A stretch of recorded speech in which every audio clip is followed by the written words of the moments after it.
Так, всем привет еще раз. Сейчас Лена подключается, я ее добавляю, и мы с вами говорим сегодня о таком важном элементе в нашем питании, как жиры. Жиры относятся у нас к тем питательным веществам, без которых функционировать организм не может.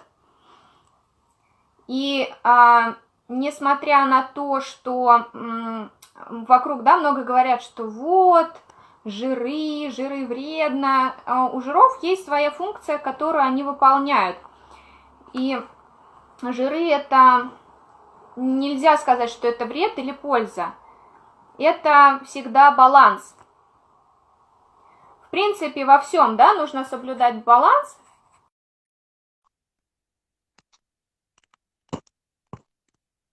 Так, Лена подключается.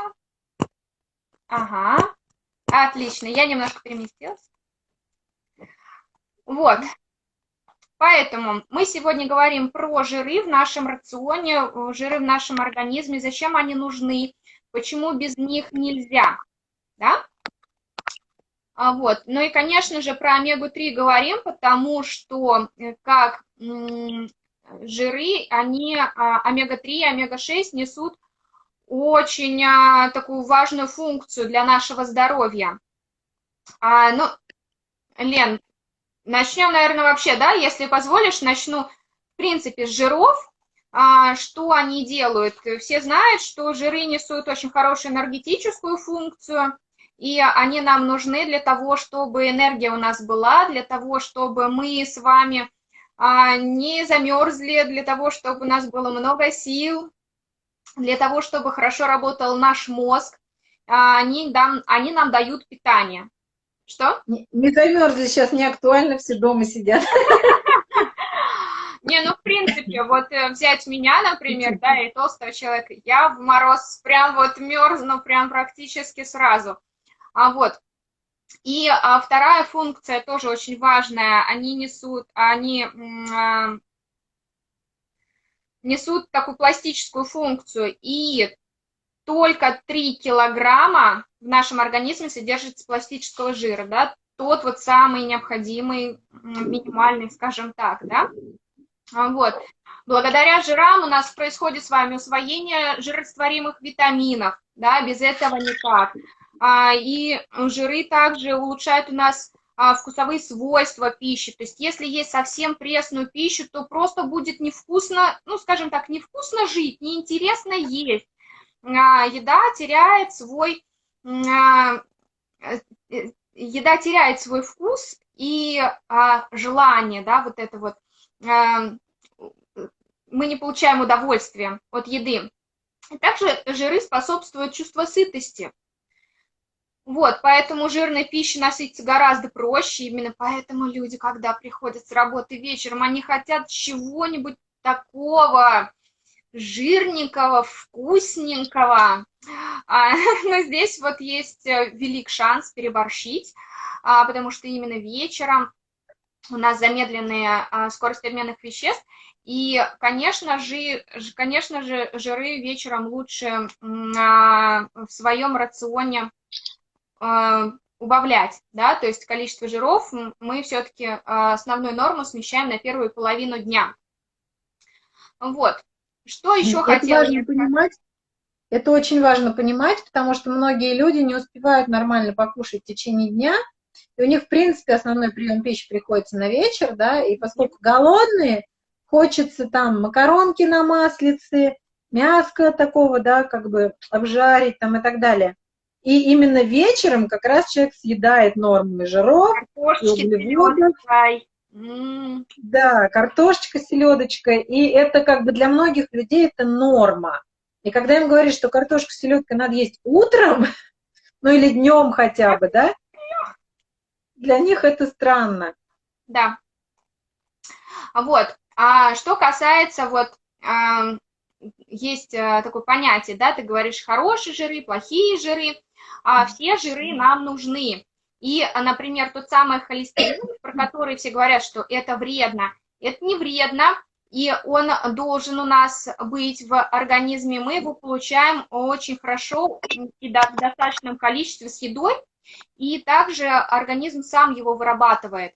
Но именно холестерин у нас несет очень важную функцию. А именно, сейчас я вам скажу, холестерин у нас отвечает с вами за регуляцию клеточной проницаемости и участвует в синтезе желчных кислот, половых гормонов, гормонов надпочечников и также витаминов D. Да? Поэтому холестерин тоже нужен. Но проблема в том, что его, во-первых, да, организм сам вырабатывает, а во-вторых, с едой мы получаем его очень много, потому что в нашем рационе, как правило, да, не в нашем рационе, а в привычном рационе человека преобладает, скажем так, белок животного происхождения. Это различные виды мяса, это молочные продукты, это яйца, в которых как раз-таки очень много холестерина. Те самые насыщенные жиры, мы их получаем в достатке. А вот растительных жиров и омега-3, да, вот в частности, мы получаем, к сожалению, очень мало. Хотя в идеале должно быть соотношение 50 на 50, то есть 50% жиров животного происхождения и 50% жиров растительного происхождения. И именно поэтому мы всегда уделяем такое внимание омега-3, потому что, к сожалению, как холестерин, омега-3 у нас в организме не вырабатывается, и мы можем получить это только с едой, и не с любой едой, да, а только с морепродуктами и с растительными маслами, с орехами. И вот если помните, на прошлой неделе мы говорили про пирамиду питания, и вот жиры были только, жиры и сладости, да, они были только в самой-самой верхушке пирамиды. И казалось бы, что, вроде немножко, да, нам нужно-то, но это так важно. Это без вот этой верхушки просто, мы не будем жить так, как наш организм не будет функционировать так, как должен функционировать. Ты экспериментируешь с вот этой...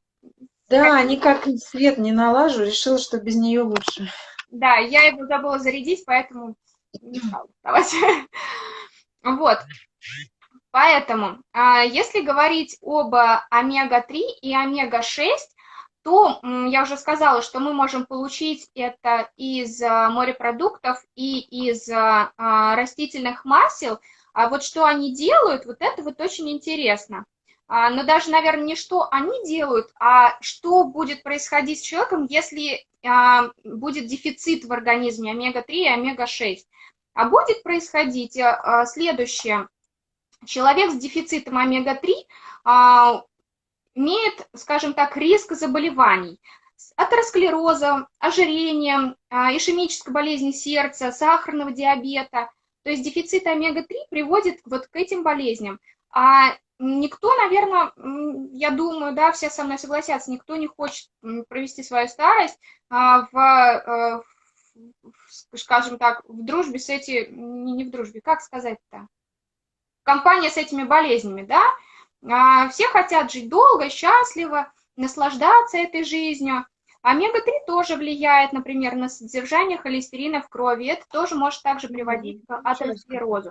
Поэтому здесь можно говорить не о том, что они делают, а что с человеком будет происходить в дефиците. И почему так важно дополнительно принимать, например, омега-3.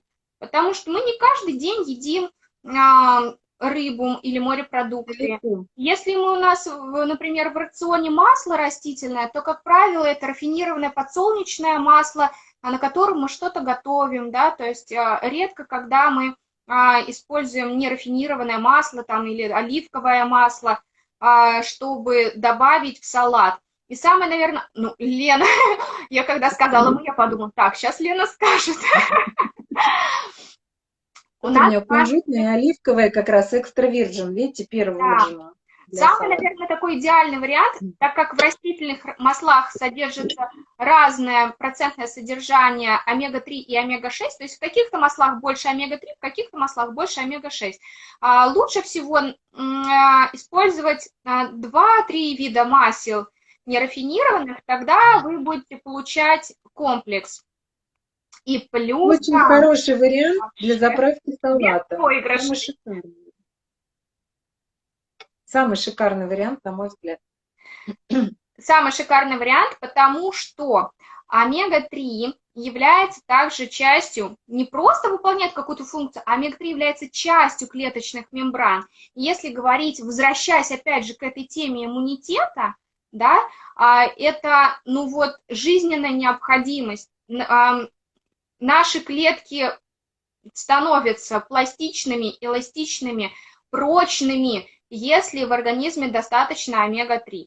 Если этого недостаточно, значит, что у нас с вами клеточки страдают, если страдает мембрана, то есть мембрана становится не такая прочная, не такая надежная.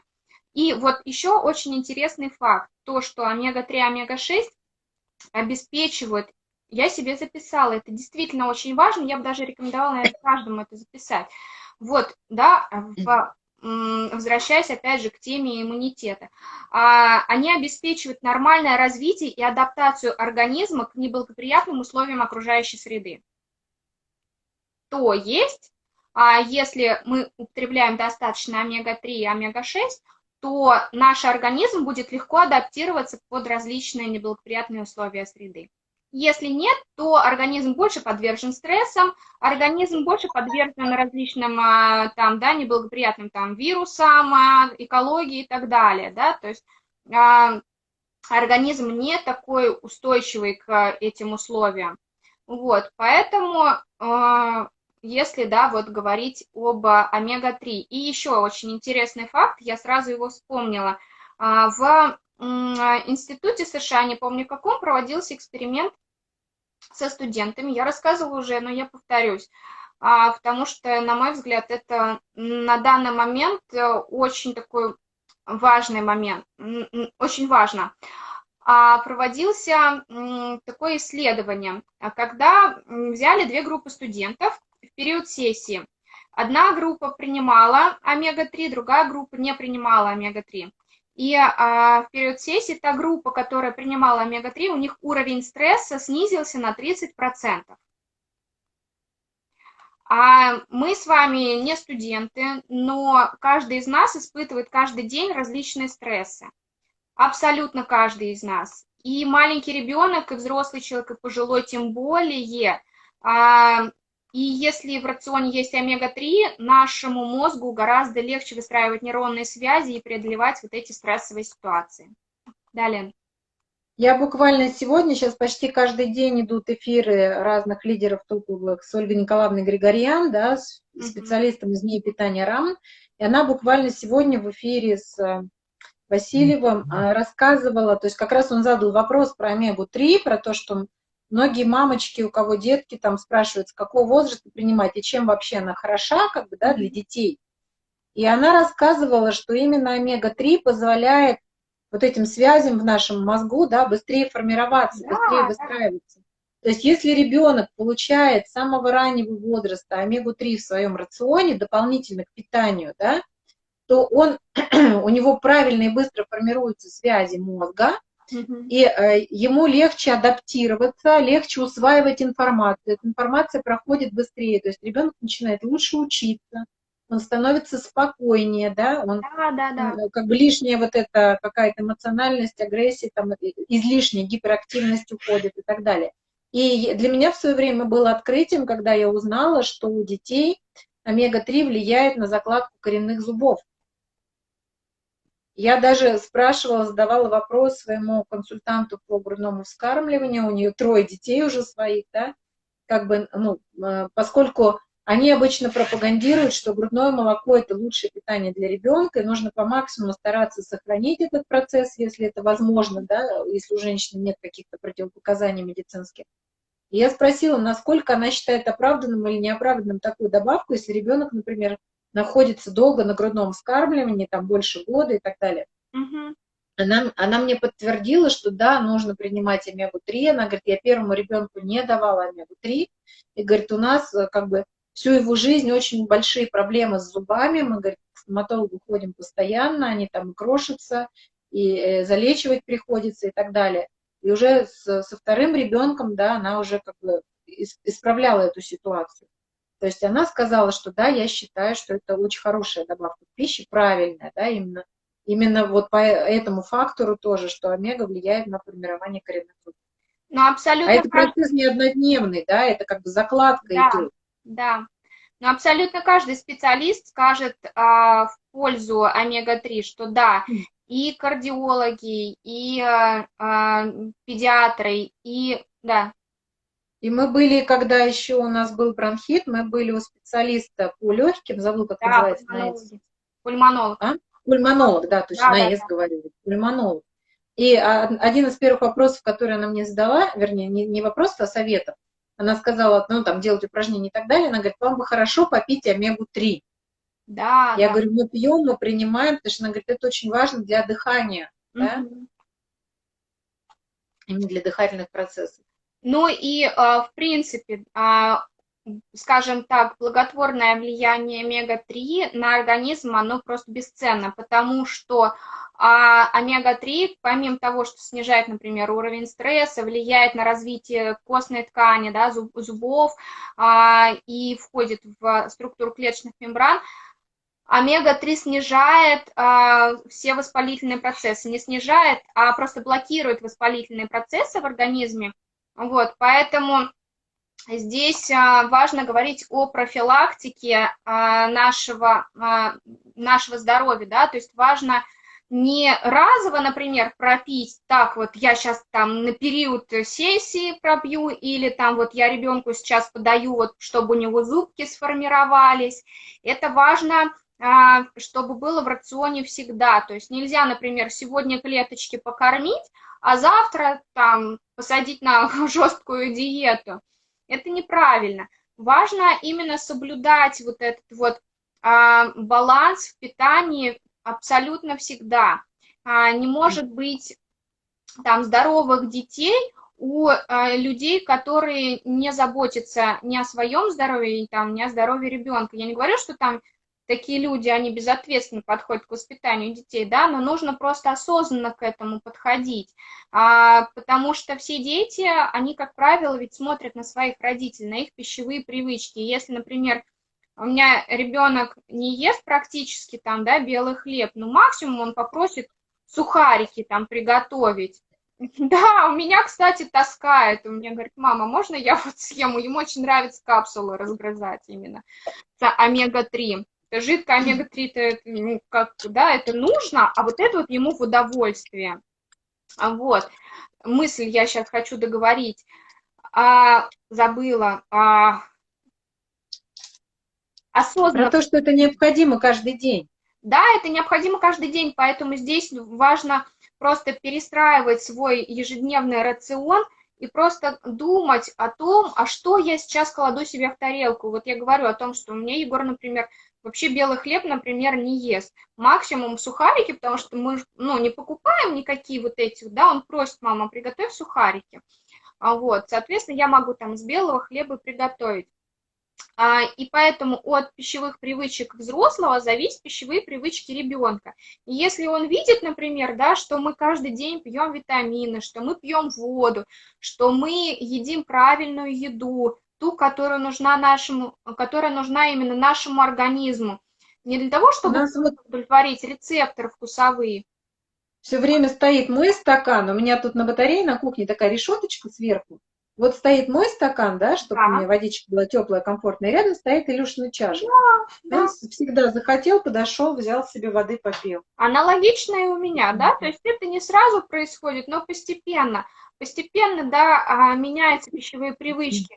И всегда должны быть в доступе в прямом для детей не сладости, а там свежие фрукты, да, что к каждому приему пищи должны предлагаться овощи, что перекусывать надо орешками, фруктами, а не там, не знаю чем.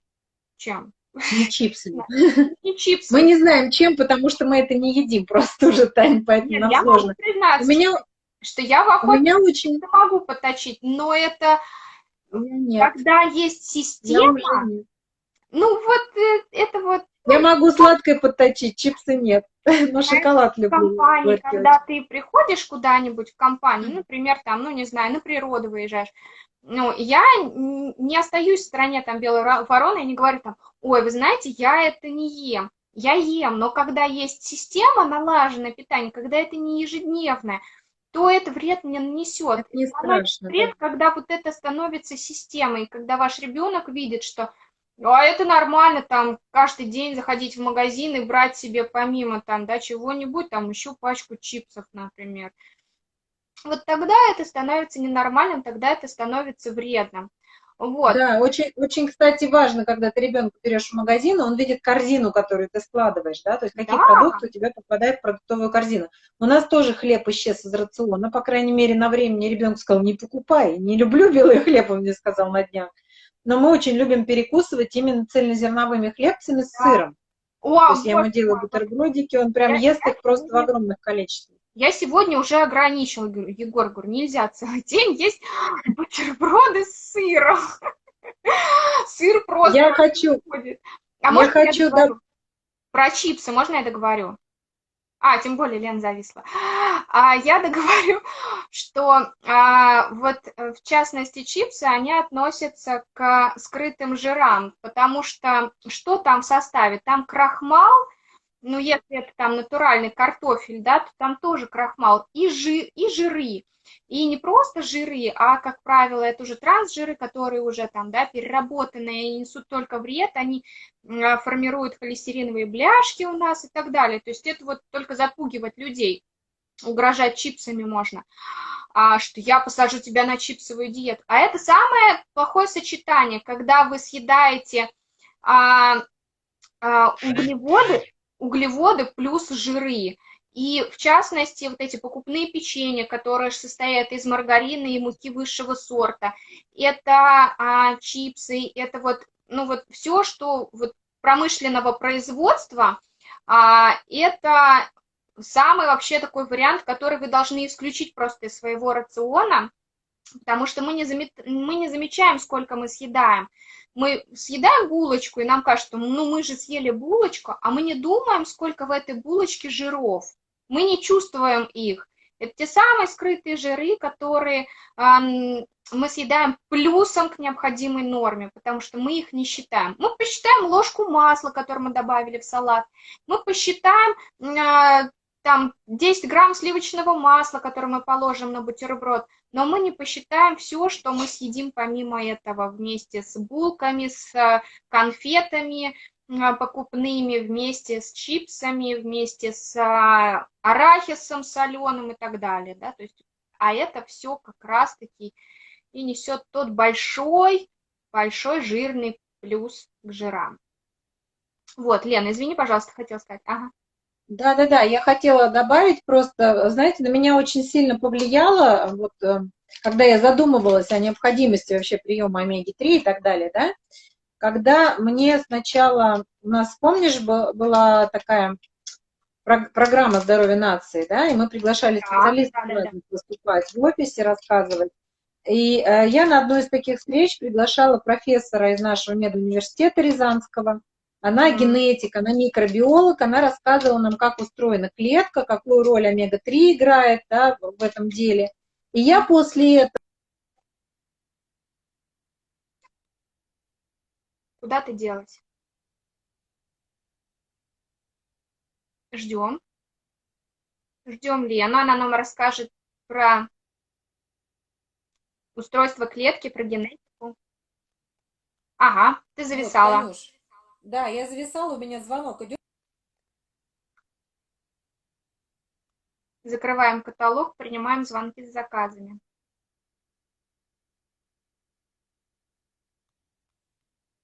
Ну вот, ага. Да, и вы увидите, что...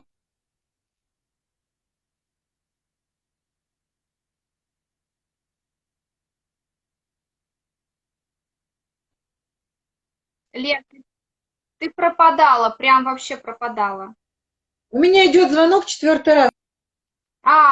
Поняла, давай. 5-й раз, видим. 5-й звонок пошел.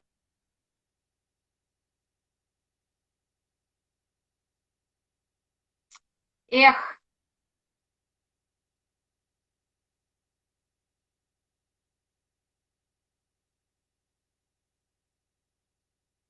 Лена, вернись к нам.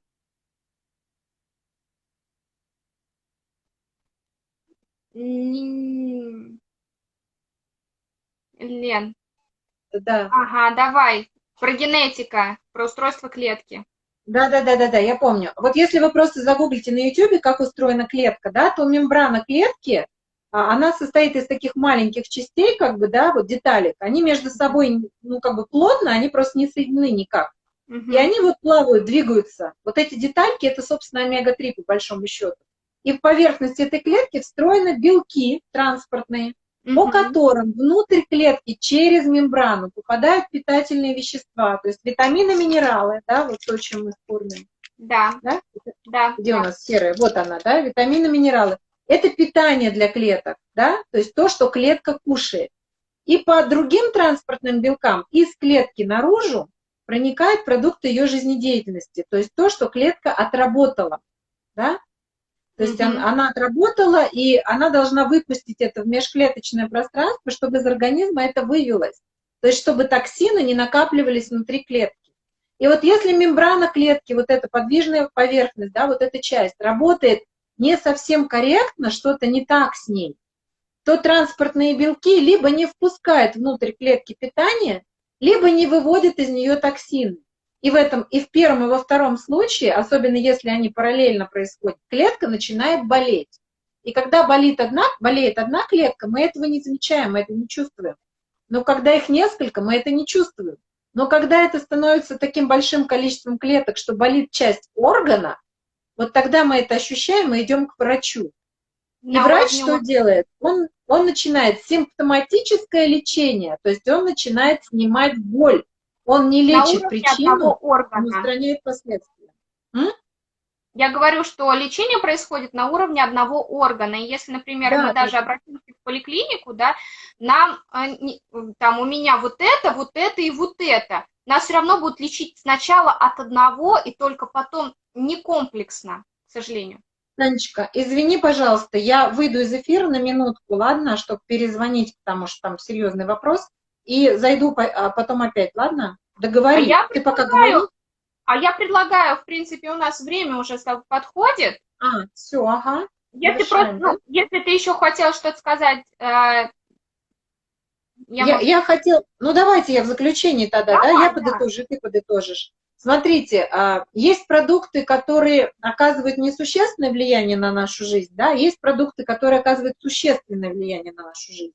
Вот витамины, минералы, белок, антиоксиданты и омега-3 – это то, что оказывает существенное влияние на нашу жизнь и на наш иммунитет.